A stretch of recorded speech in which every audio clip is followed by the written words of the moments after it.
What's going on, y'all? This is Q Ortiz, your local San Diego massage therapist, musician, and artist.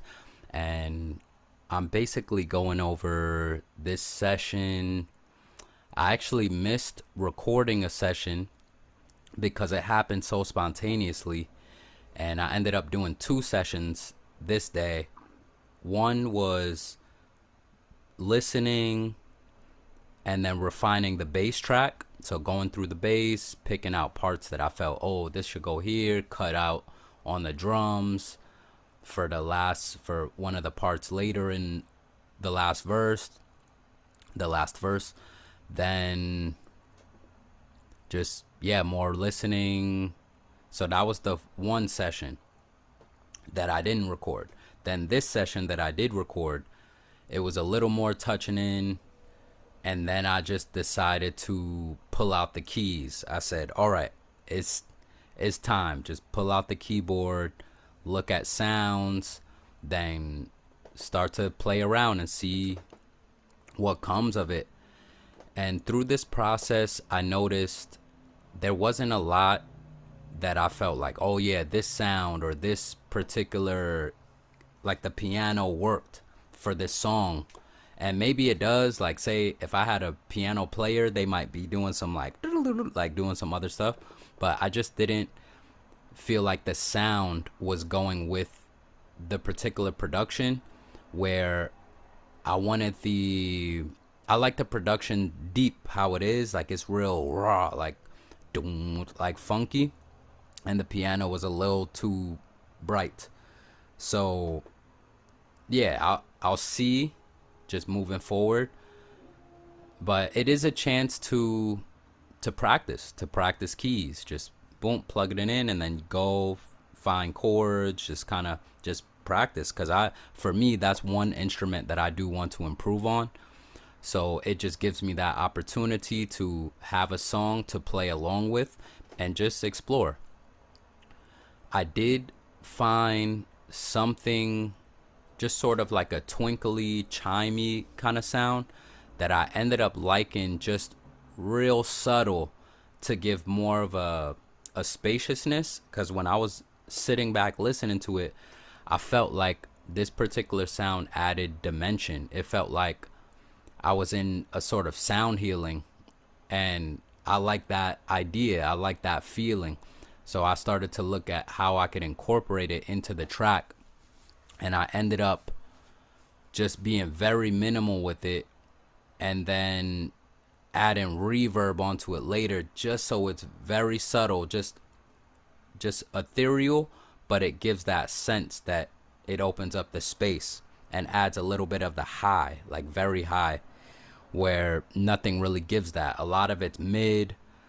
I'm going to give later on when I start to mix it and get more into those details, have the bass drum, the kick drum, hold down more of the low end. I want that to just be kicking, boom, boom, and then I want that mid bass to come up. The drums will take over for that low frequency. The bass will sit in the mid, and then it's just, you know how it is. You work on how to adjust all the mids, because a lot of things go in that mid range, that bass, the guitar, and then vocals mid high, and then I want that extra high to just sit up there. And that's how I'm feeling like I'm gonna play with this song. Then next, after I play around with the keys, I'll do more vocals, like get into more background vocals and play around, just see what could be fun. And then from there, it'll be sort of like going back over each part. I think setting up its own work, or what is that? Oh, setting up its own window. Like say if I'm working on drums, I'll just open up the project, open up its own project, open up the project, and it'll just be drums. So it'll be kick drum, snare.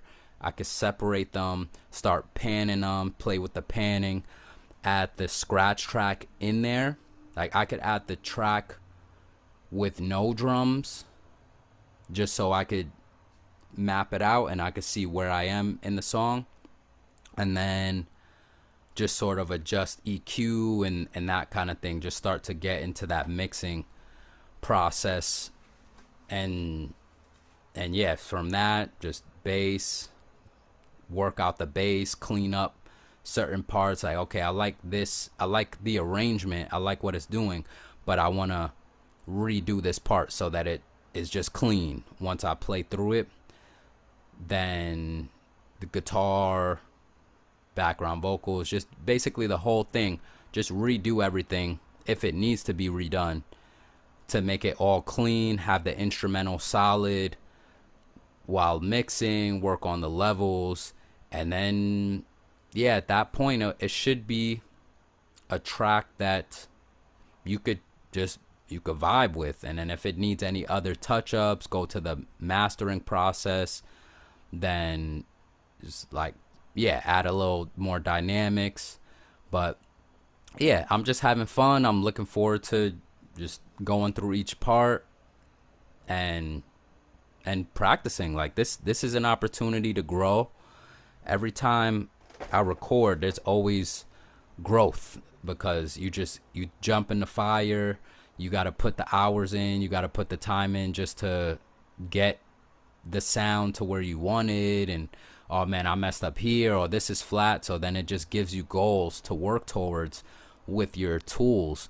And that's what I like about recording, especially when you're working on different instruments. It allows for you to pull out each instrument. Just, all right, let me try this, I even have the flute. I don't know if I want to like pull that out, just practice with it.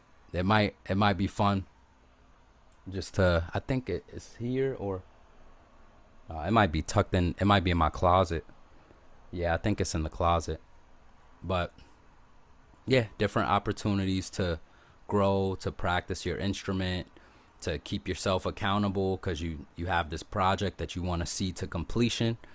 And that's what's dope about it. Down into my ocean, take the lead.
Will break you.